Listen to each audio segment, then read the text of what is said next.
Obra Ícaro Redimido, psicografia de Gilson Freire pelo Espírito Adamastor, capítulo 27, Contenda Inútil. E suscitou-se entre eles uma discussão sobre qual deles seria o maior. Lucas 9:46.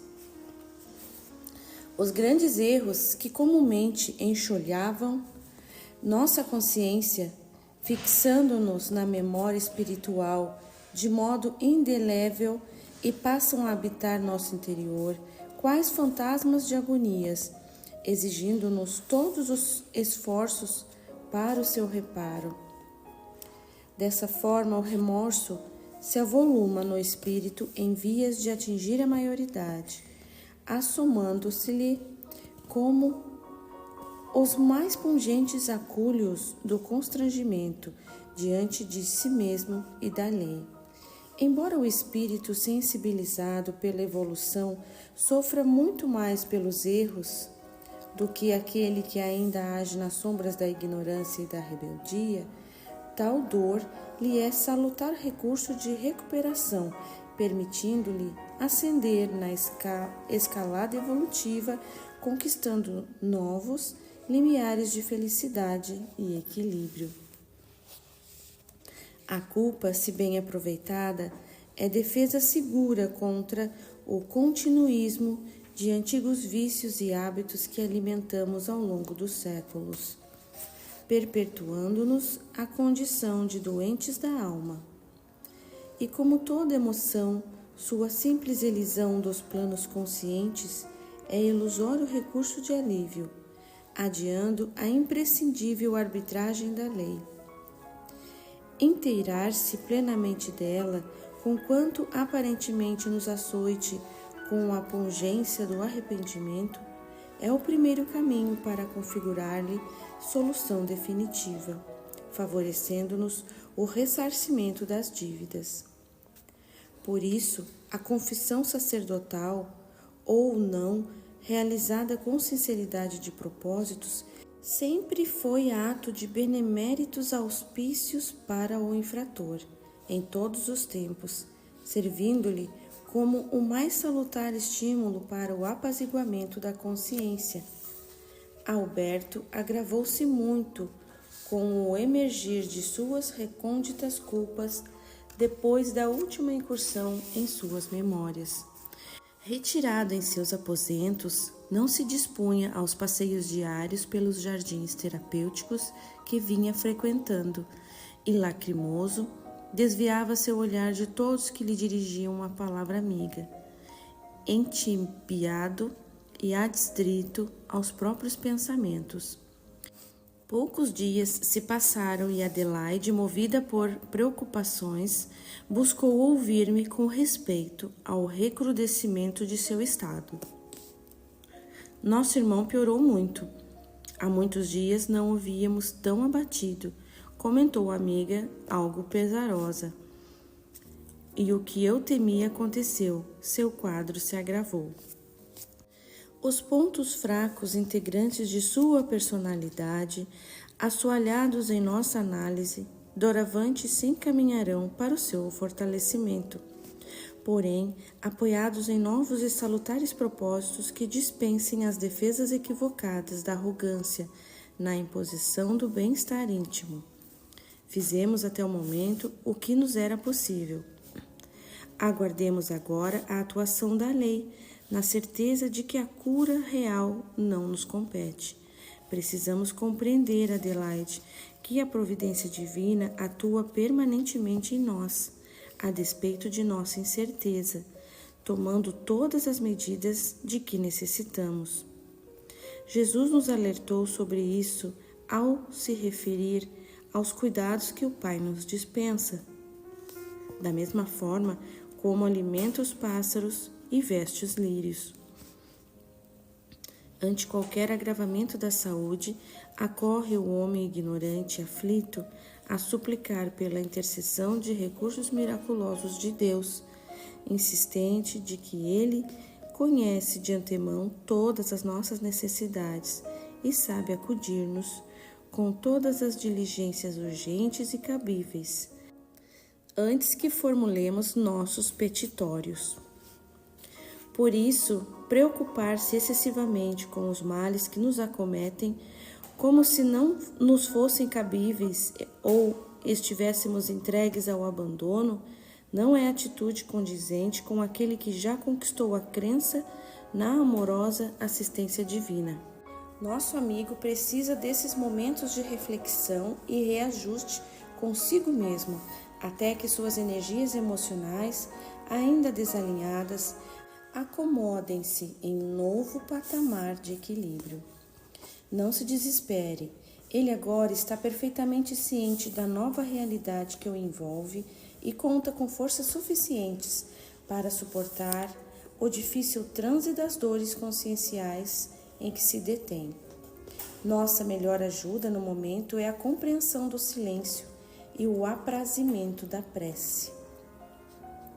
Adelaide, contudo, não se deixava persuadir pela argumentação, desejosa de que interviéssemos o mais rápido possível, levando-me a argumentar. Convém ainda entender que o amor de Deus age em nosso favor diariamente, da pieguice que nos caracteriza a atuação no auxílio ao que sofre. Ele nos ampara muitas vezes em um primeiro momento, recrudescendo-nos a dor a fim de extingui-la depois de forma definitiva.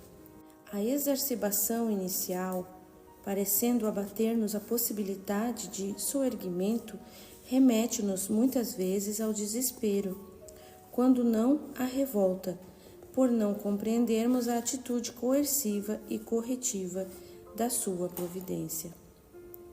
Esta sabe que precisamos da agitação das forças íntimas para fazer emergir as energias deletérias que enlameiam as profundezas da nossa alma, assim como para se extrair as impurezas do fundo de um poço é necessário revolver-lhe as águas, turvando sua aparente limpeza, e da mesma forma, a atmosfera deve inquietar no tumulto da tempestade, a fim de se ver alijada de seus perigosos acúmulos magnéticos.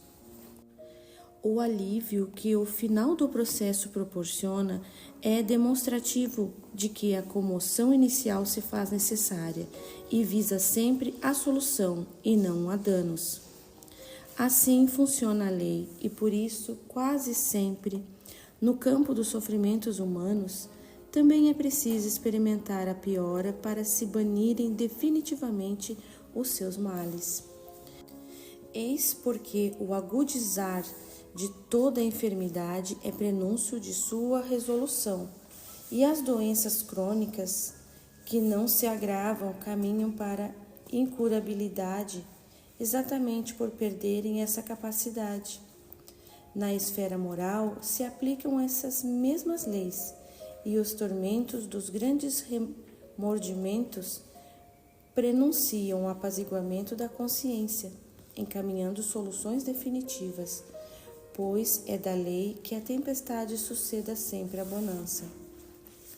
Adelaide se convencia, enfim, da necessidade de esperarmos que o temporal das emoções incônditas se aplacasse na alma de nosso amigo e o deixamos momentaneamente entregue a si mesmo, para que o penoso exercício confessional diante de si próprio e da lei o refizesse. Aguardamos pacientemente a ingerência do tempo, confiantes na ação das forças curativas que nos assistem o espírito, na certeza de que na tarefa de tratar compete-nos apenas o papel de instrumentos e não os artífices da cura.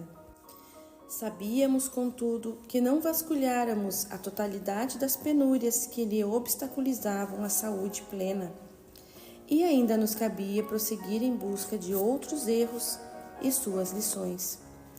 Ante seus primeiros sinais de melhora, sem denotar, contudo, plena recuperação, tornamos a nossa conversação a fim de apressar-lhe a conquista do equilíbrio e consolá-lo como nos era possível. procurando retornar ao tema de nossa última conversa, lhe falei: guarde a certeza de que o fardo que lhe oprime a consciência será alijado à medida que você se esforçar com sinceridade para modificar-se, Alberto. Aceite com humildade suas faltas, procurando sedimentar na alma as lições que a dor lhe induz, corrigindo suas atitudes para colher alegrias no futuro. Dando mostras de que o Procella se apaziguava em seu íntimo, nosso paciente, enfim, continuou suas confissões, como se o recolhimento de muitos dias não tivesse interrompido nosso diálogo. Sei que trago a alma inundada por clamorosos erros, alimentei vaidades sem limites e tudo fiz para enaltecer meu nome entre os homens, sem que detivesse valor para isso. Contribuí com a guerra aérea e o bombardeio de inocentes, e depois cometi o maior dos pecados contra Deus, tirando-me o seu mais precioso dom, a vida. Não sou digno dos cuidados e da acolhida carinhosa que me dispensam. Deveria estar sendo consumido pelo fogo do inferno, que, no entanto, não encontrei em nenhum lugar. Trazemos o céu ou o inferno na própria consciência, meu amigo, e nesse momento você se encontra nele, embora não visualize os próprios demônios representados pelas forças da autopunição que lhe infligem as penalidades que se julga no demérito do sofrer. Deus não nos castiga.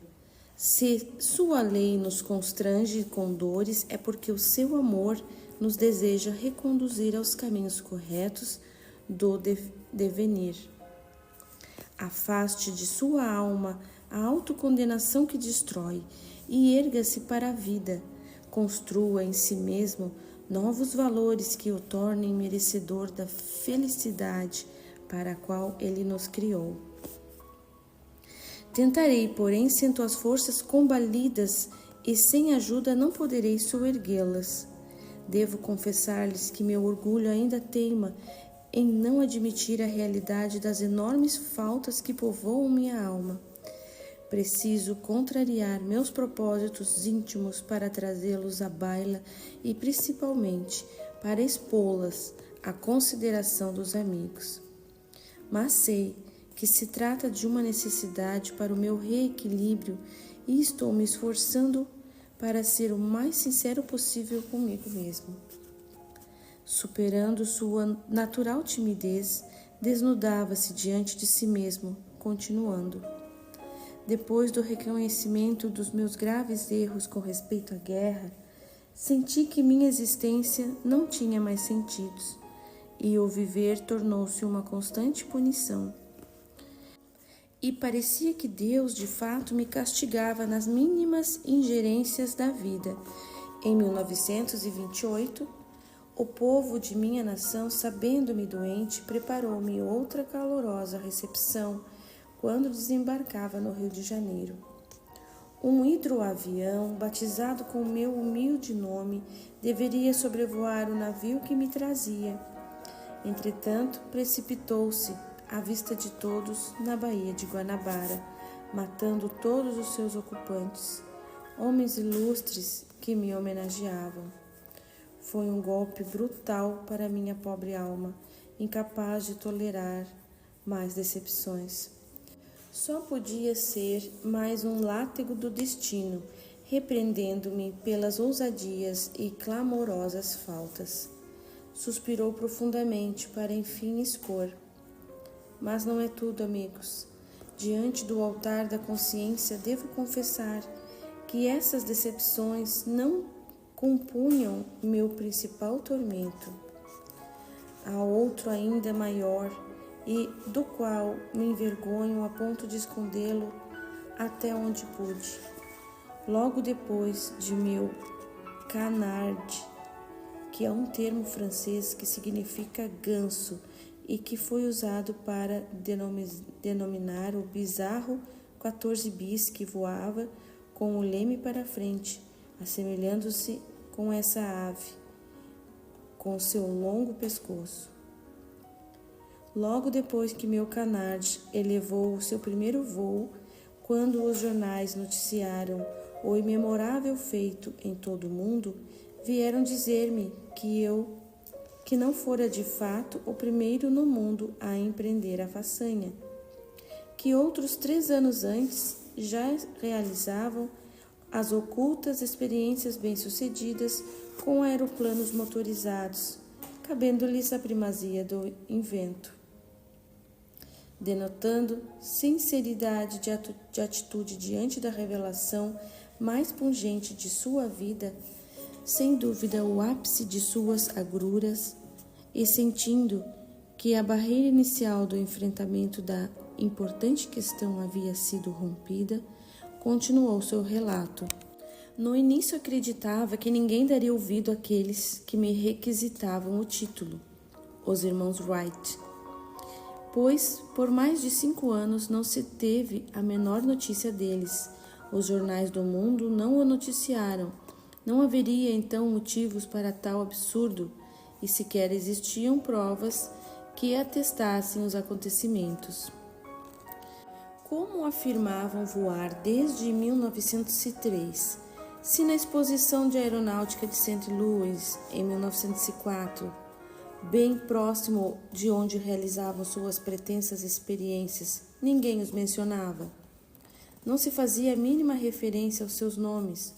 Diziam ter uma fotografia, porém, que a prova se obtém de um retrato? Era um absurdo aquilo. Entretanto, pouco depois, a dúvida foi se dissipando em favor dos embusteiros. Um golpe desleal dava-lhes o aval de que careciam. Em 1909, François Peyret, o jornalista que se dispôs a escrever a história da conquista aérea desde seus primórdios, requisitou-me o prefácio de seu livro. Mal sabia, entretanto, que estava caindo na ardilosa cilada contra mim mesmo. Sua obra atestava a primazia do invento aos americanos e, prefaciando-a, colocava-me de acordo com a revelação. Somente dei-me conta da armadilha em que caíra depois que o livro já estava impresso e distribuído. Foi um ato desleal e intolerável, e, segundo boatos, ele havia recebido dos irmãos Wright vultosa quantia de dinheiro para o difamatório trabalho. Profunda mágoa ocupou meu coração, da qual não pude mais libertar, e sequer tive coragem de revelar a alguém. Pensava em processar o traiçoeiro, porém não havia provas de que ele me ocultara o verdadeiro propósito do livro. Os amigos convenceram-me da inutilidade da empreitada.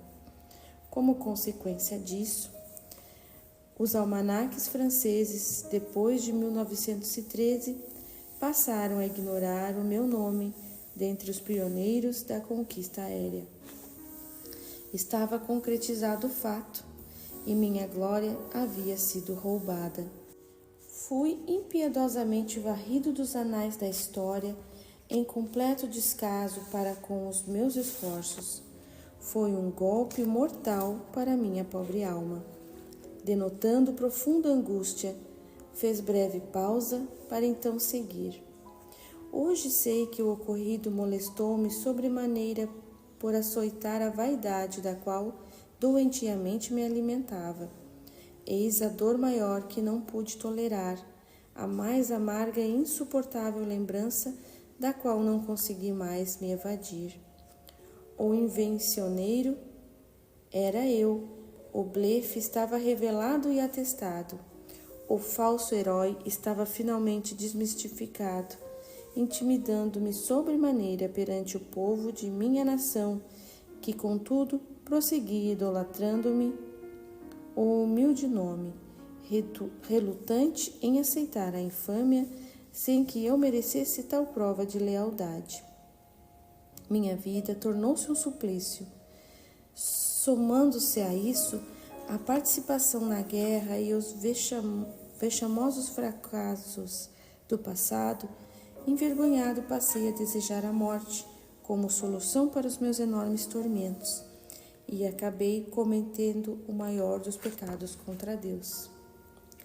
Lágrimas de inconformismo abundavam em sua face, deixando-nos entrever enorme orgulho ferido e a gravidade da mágoa estampada na memória de forma indelével. Observando a ingente chaga que se avultava em sua alma, disse-lhe condoído: acalme-se, Alberto, não permita que o desespero tome conta de seu coração. Enfrente com gargalhadia a pungente lembrança e aproveite a sábia lição que a vida lhe ofertou. Sem dúvida, nos encontramos aqui com o ponto central de seu adestramento espiritual, porém há razões que justificam o incompassível revés em sua carreira de glórias, inigualáveis aos cânones da história, ferindo gravemente sua sensibilidade. Analisemos os fatos com mais cuidado, retirando deles o que nos é necessário ao aprendizado e enriquecendo-o com algumas revelações oportunas. Como o amigo se calou, aguardando que eu prosseguisse, expliquei-lhe. Temos notícia de que tal contingência abateu não somente você, mas a soberania de uma nação que se engrandecia com os seus surpreendentes feitos. Admitamos, contudo, que existem razões mais profundas para que você tenha se exposto a essa decepção, e cabe-lhe receber a notícia com humildade, compreendendo-a como precioso medicamento para a arrogância que lhe minava a alma, aurindo do episódio benefícios para o seu crescimento e não angústias que lhe destruíssem o ânimo. A lei de Deus conhece nossos méritos e sabe medir nossos esforços. Apenas dela devemos esperar a recompensa pelos nossos trabalhos e não dos irmãos de jornada. Não se pode negar que você fez jus aos seus títulos, porém, alimentava com eles errôneos valores de altivez, utilizando-os para sobrelevar-se acima dos demais. Eis o equívoco que a lei não tolera em nós, pois deveríamos desejar para os companheiros de jornada a mesma distinção que pretendemos para nós. Todos somos feitos da idêntica substância divina e igualmente meritórios da máxima importância.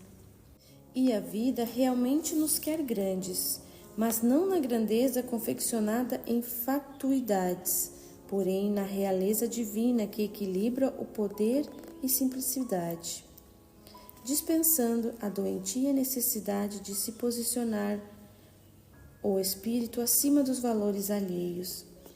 Eis o erro que gerou a necessidade da lição, recurso divino ao seu favor. Suscitando alguns curiosos fatos de seu passado, a que os homens deram pouca relevância na história de nosso amigo e que então se tornavam mais claros, agreguei. Diante de sua imensa frustração, podemos agora entender perfeitamente por que você, quando internado em Glion, dando mostras de uma leve demência, investiu em profícuo esforço na construção de um exótico e descabido par de asas mecânicas, feitas de penas de ganso, visando empreender o voo individual.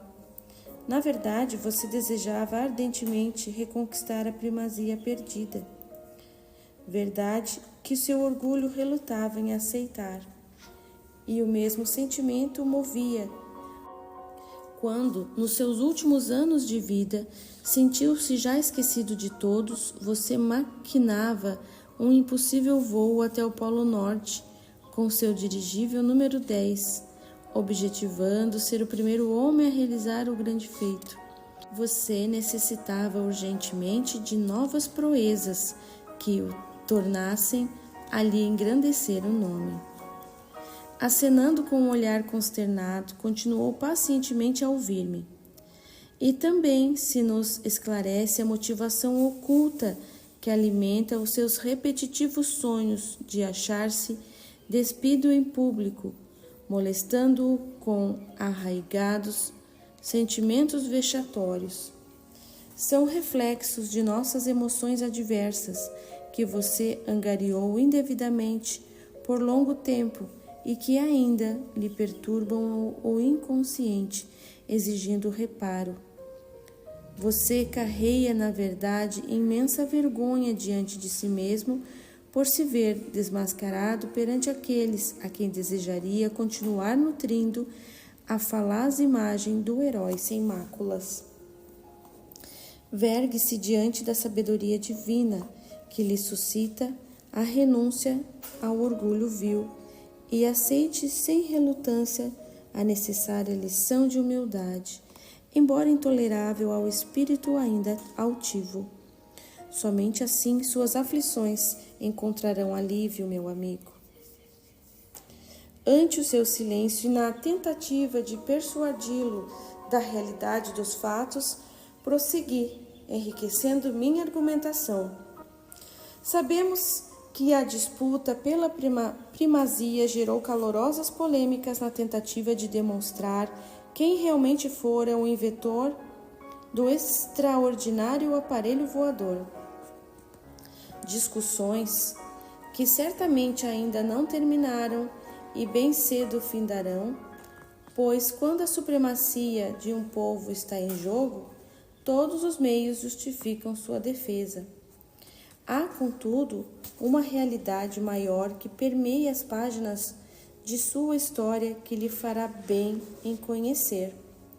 Como já afirmamos, a vida em qualquer nível que se manifeste é um processo que se realiza em dois mundos.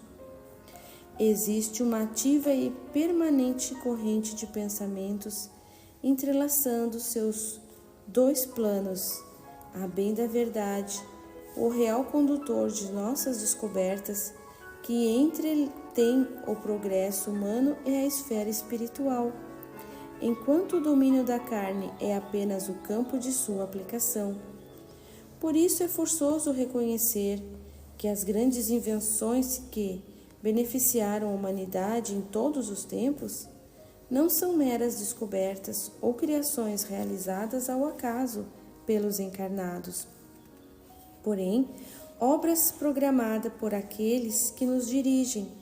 Assim é que não há inventores de fato no plano da carne, mas apenas homens que se colocaram em condições de captarem as ideias que trafeguem entre as duas esferas. A concepção do avião foi desenvolvida no mundo espiritual, em prol da verdade. Não tem idealizadores no plano físico. Eis a surpreendente realidade. Sem dar-lhe tempo para redarguir, ainda aduzi. Não é de se admirar o fato de que, em lugares diferentes, o início do século XX tenha se agitado de frenético entusiasmo pela conquista da navegação aérea? Exatamente porque os espíritos que nos conduzem movimentaram as ideias, semeando-as em todos os lugares, entre todos os povos, à espera de que frutificassem em contato com aqueles que se achavam em condições de dar-lhes guarida e o devido desenvolvimento.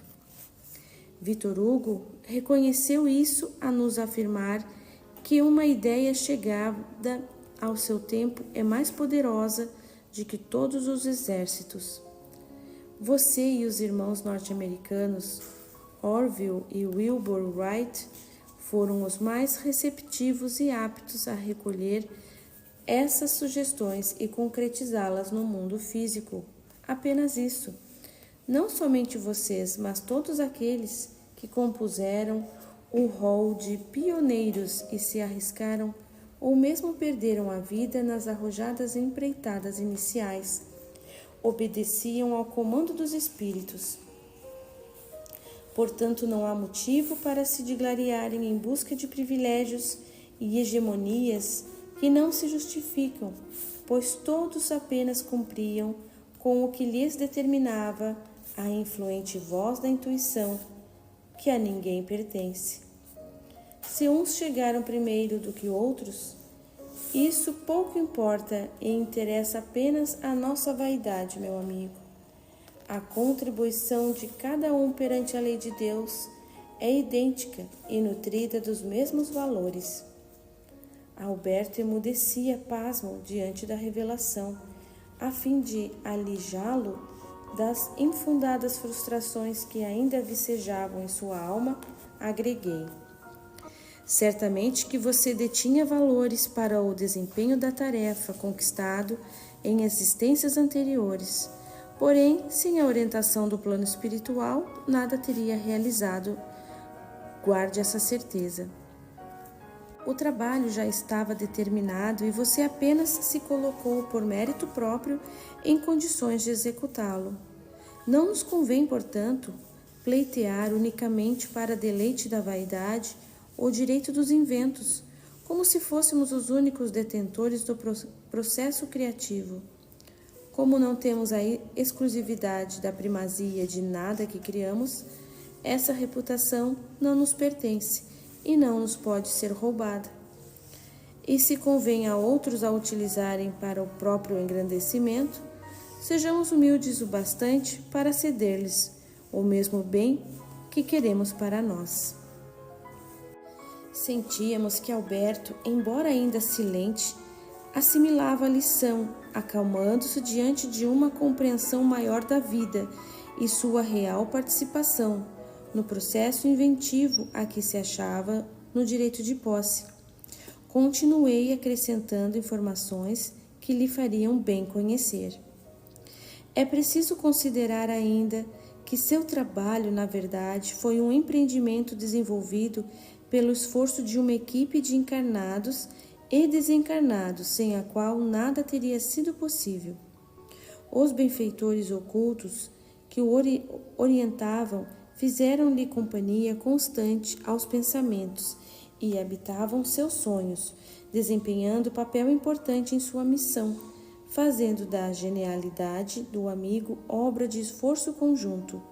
Eles o instruíam e lhe apresentavam projetos diante de seu sono físico, quando é possível ao espírito encarnado entrar em contato com a nossa realidade, embora você não tenha guardado nítida lembrança disso. Desta forma, podemos considerar que suas invenções, como fruto de inspirada intuição, oriunda do esforço de dois mundos que se abraçavam em auxílio ao progresso humano. Analise com sinceridade os seus passos no processo criativo de que você se incumbiu e retire suas próprias conclusões, atestando a verdade que lhe revelamos.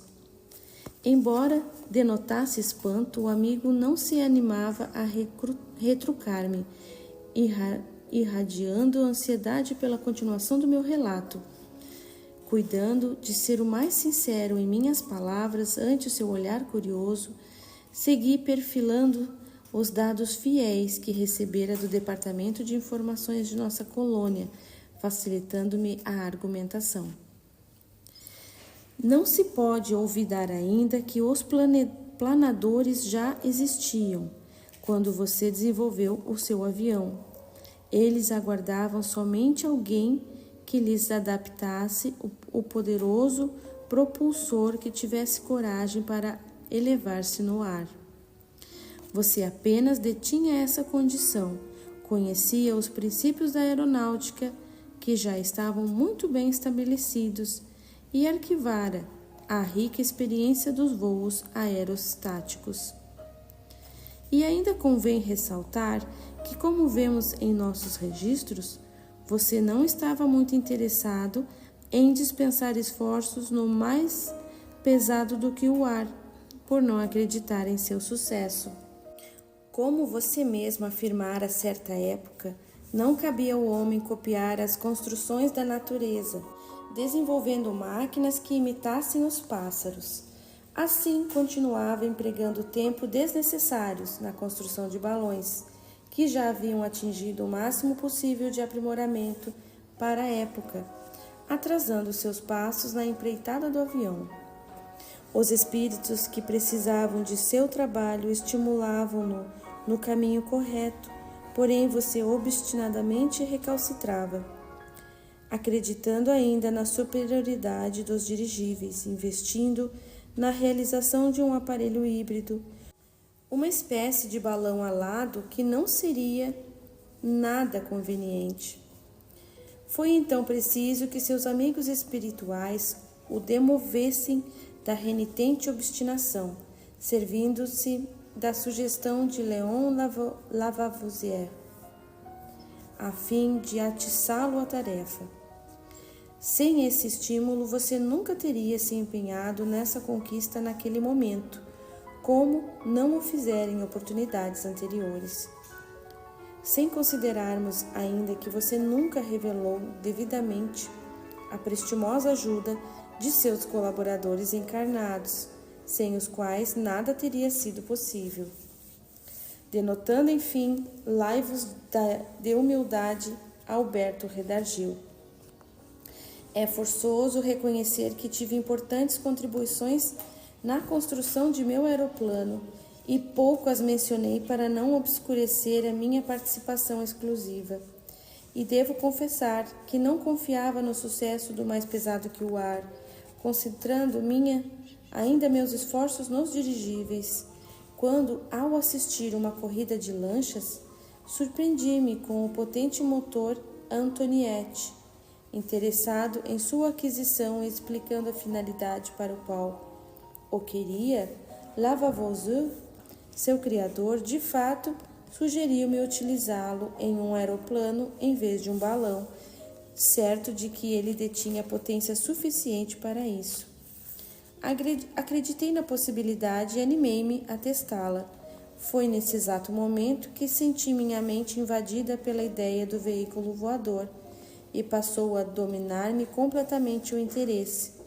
Vislumbrando um grande feito, passei a estudar a concretização das ideias que realmente já existiam.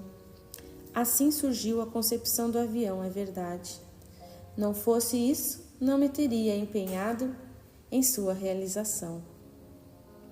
E não se pode também negar a relevante colaboração de Voisin, completei.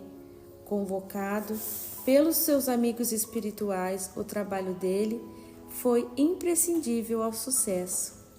Seus conselhos lhe foram realmente valiosos e você pouco considerou isso em sua história de vida, pois seus compatriotas desconhecem o fato.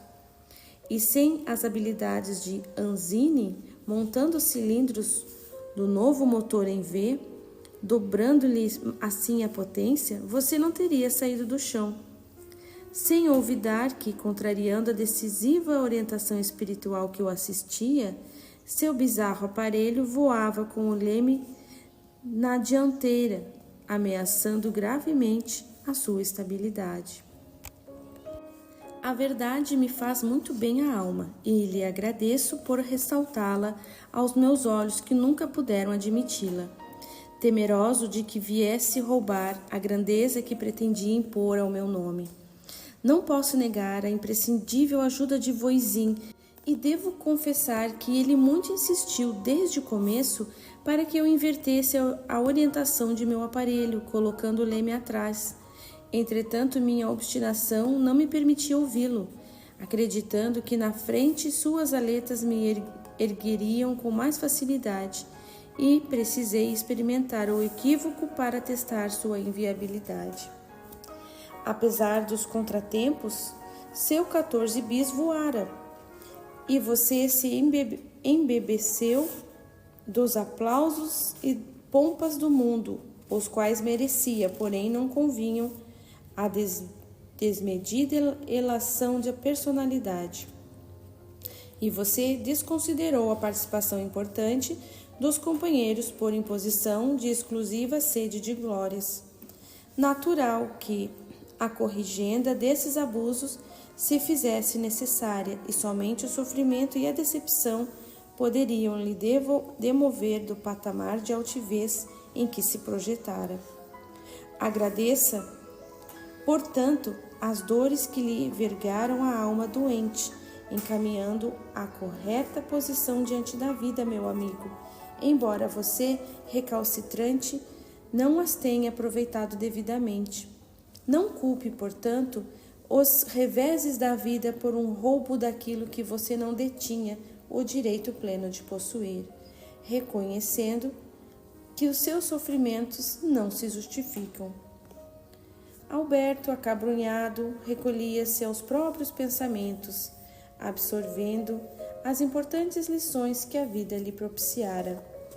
Era preciso deixá-lo mais uma vez entregue a si mesmo, a fim de que a meditação lhe favorecesse a calmia das desalinhadas forças emocionais. Nova tempestade se fazia indispensável, porém, a bonança logo lhe seria precioso beneplácito ao espírito aflito. Forçado a admitir a inquestionável realidade dos fatos, consideraria sua participação muito mais passiva do que ativa no processo inventivo em que se empenhara, acalmando suas infundadas frustrações e pesares. Adelaide concluiu nossa reunião com sentida prece, pedindo a Deus que aplacasse em todos nós os terríveis males do milenar orgulho, corroendo-nos as possibilidades de crescimento rumo ao Pai. Sedenta de esclarecimentos, a irmã, finda o dia de trabalho, ainda me questionou ao deixar o companheiro entregue aos refolhos da alma. Surpreende-me o fato da conquista aérea ter sido empreendida por uma equipe de espíritos atuando ativamente ao lado dos encarnados. Recordo-me de ter tido informes sobre o assunto, mas não presumi atuação direta. Sim, Adelaide, conhecemos aqui a verdadeira história da aviação e quem, de fato, inventou o avião. Porém, aguardemos o desenrolar dos fatos para agregar ao nosso amigo novas revelações. Deixemos que ele acate a realidade em doses paulatinas, abandonando progressivamente a sua defectível visão dos eventos vivenciados. Todas as grandes conquistas da história terrena se dão exatamente desta maneira, com a decisiva participação do plano espiritual. Não há dúvida, minha amiga, todos os acontecimentos da vida planetária são assistidos e orientados de perto pelo mundo maior. Nunca lhe ocorreu os motivos que levam a história da Terra a caminhar em nítida e lógica sequência de fatos? Será por um acaso que as criações humanas sempre ocorreram de modo simultâneo em diferentes pontos do planeta?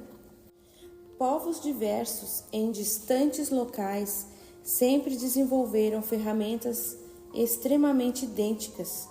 Analisemos alguns simples exemplos. O machado de pedra, o primeiro invento do homem, foi criado em uma mesma época e era confeccionado de forma idêntica, com o mesmo material, uma lâmina de sílex amarrada a um cabo de madeira, em todos os continentes. Os artefatos de cerâmica, de ferro ou de bronze, onde quer que surgissem na Europa, na África ou no Oriente, seguiam a mesma inexplicável verossimilhança. Sumérios e chineses, astecas e etruscos, maias e assírios, todos fabricavam utensílios e artefatos e construíam monumentos de maneira incrivelmente semelhante. E não somente na moldagem de objetos, mas também no âmbito cultural e artístico, se observa roteiro idêntico para todos os povos. Filósofos e artistas compuseram numa mesma época, mas em locais remotos, sem que se conhecesse, modelos ideológicos incrivelmente coincidentes. Os astecas construíam suas pirâmides como se as copiassem dos egípcios. Os profetas hebraicos ensinavam os mesmos princípios filosóficos propalados pelos pensadores gregos, enquanto Siddhartha compunha-os para os hindus e Confúcio os professava na China. Fiz breve pausa esperando pelos argumentos da amiga. Ela, contudo, não se animou a intervir, continuando a ouvir-me. Essa inverossímil coincidência que permeia o roteiro da vida nunca pôde ser explicada pelos historiadores. A verdade, entretanto, é que desde a pré-história todos os inventos e todos os avanços que se realizaram na dimensão física foram sugestões do plano maior. O itinerário terreno, minha amiga, é processo inquestionavelmente conduzido e não se dá ao acaso. Por isso, não se pode contar a história da humanidade sem considerar a participação ativa e efetiva do mundo dos espíritos. E os grandes gênios, em todos os tempos, nada inventaram. Foram apenas aqueles que se capacitaram para a leitura das correntes de pensamentos emanadas do plano espiritual, concretizando-as no mundo das formas. Rendamos humildemente graças à direção suprema da vida, que, atenta às nossas necessidades, sempre esteve presente, protagonizando o progresso na superfície do planeta. Sem sua ajuda e entregues a nós mesmos, pouco teríamos avançado e seguramente ainda estaríamos intentando a invenção da roda até hoje. Isso faz ainda da vida um processo único e dirigido, não somente em nosso limitado orbe, porém em toda a criação, de modo que em qualquer lugar do universo deparar-nos-emos sempre com os mesmos modelos, idênticas invenções e ensinamentos semelhantes, pois uma única fonte, o influxo da mente divina, irradia-se de forma igualitária em todos os seus infinitos rincões.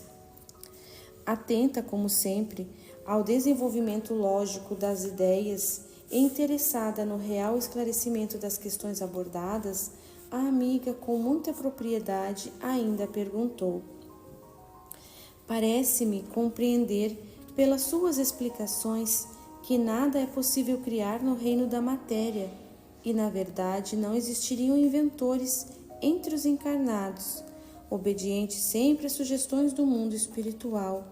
Isso não retira todo o valor dos grandes gênios da humanidade, colocando-os como meros receptores de ideias que, na verdade, nunca lhes pertenceram?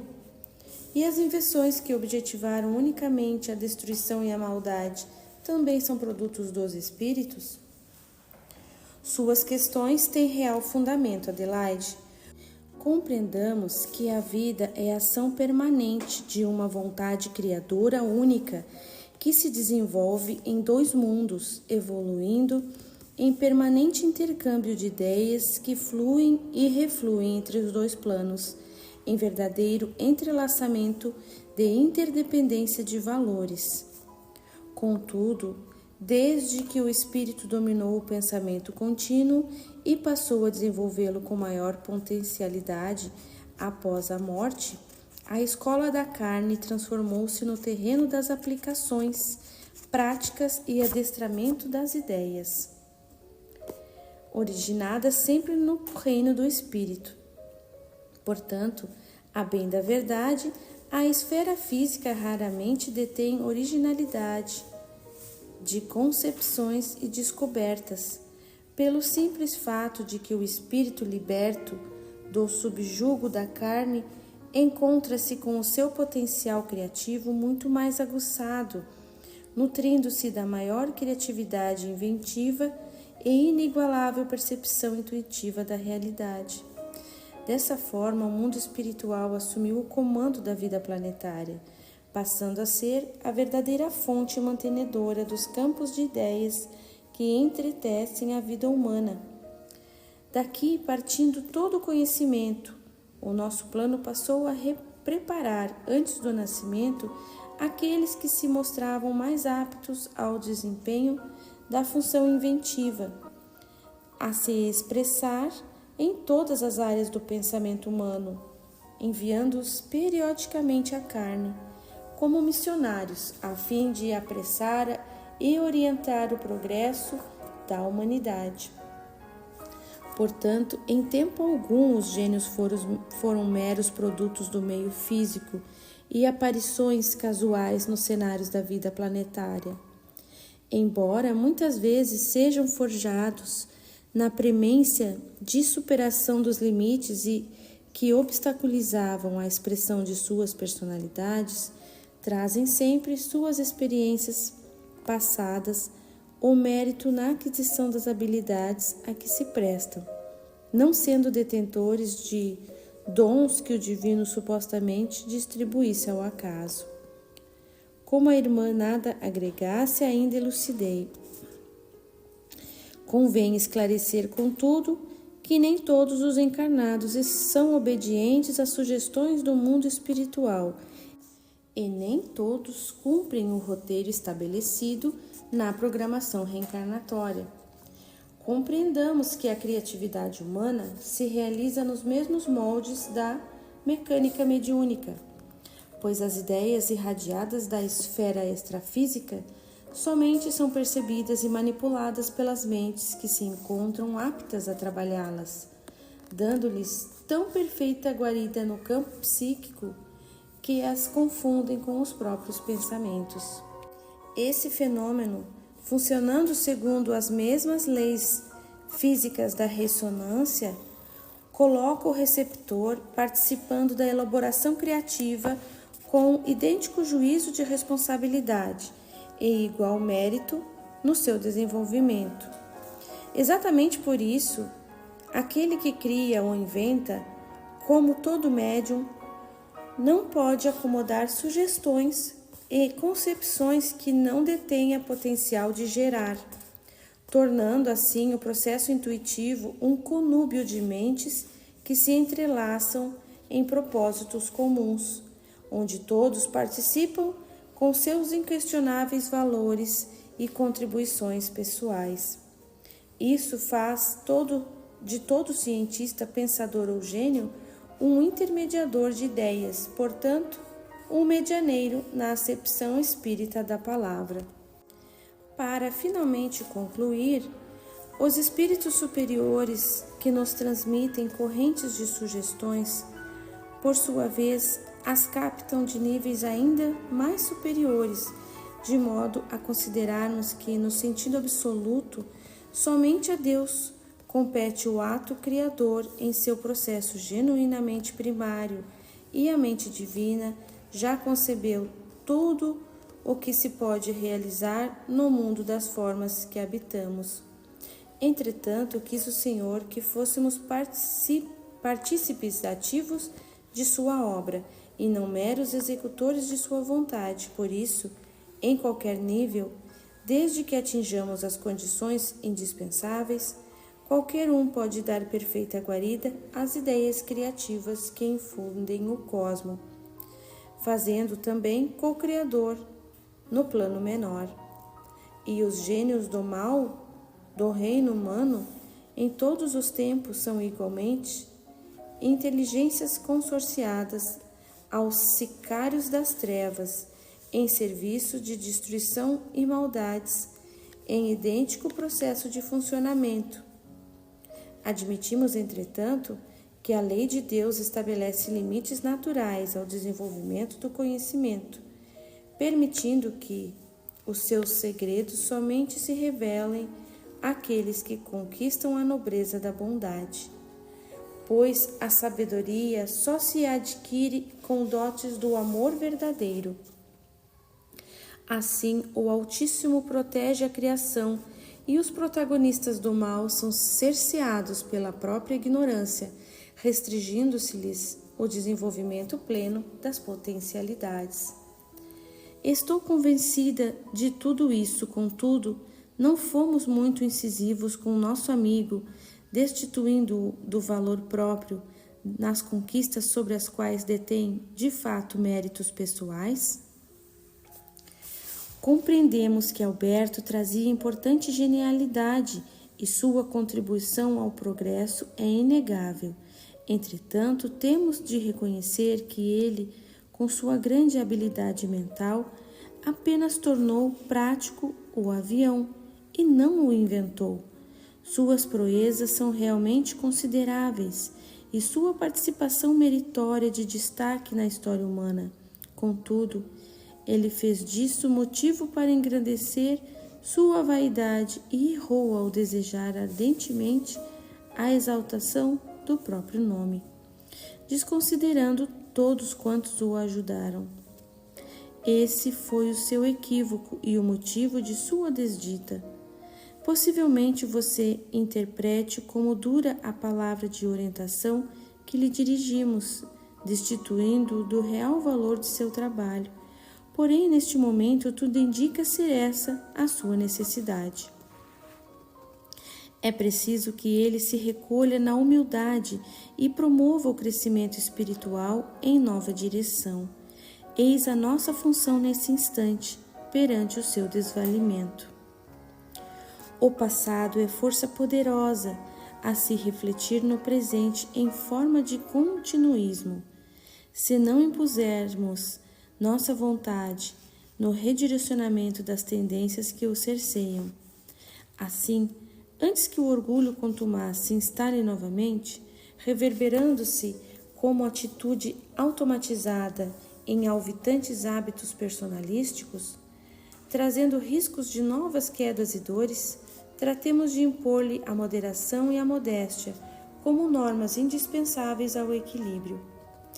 Esse é o objetivo mais nobre do serviço de orientação espiritual que empreendemos, exigindo-nos a superação do pieguismo que sempre nos caracterizou, a errônea maneira de prestar auxílio. Daí a necessidade de mostrar-lhe os deméritos, salientar suas faltas e erros, a fim de permitir-lhe o reajustamento consigo mesmo e com a lei, conformando nos limites imprescindíveis à saúde do espírito. Adelaide dava-se por satisfeita e partimos para a execução de outras atividades que nos concitavam ao esforço comum, igualmente urgentes, pois a vida seguia seu séquito de necessidades sempre prementes, em muitos campos de expressão de nossas atuações, na profícua realidade do espírito.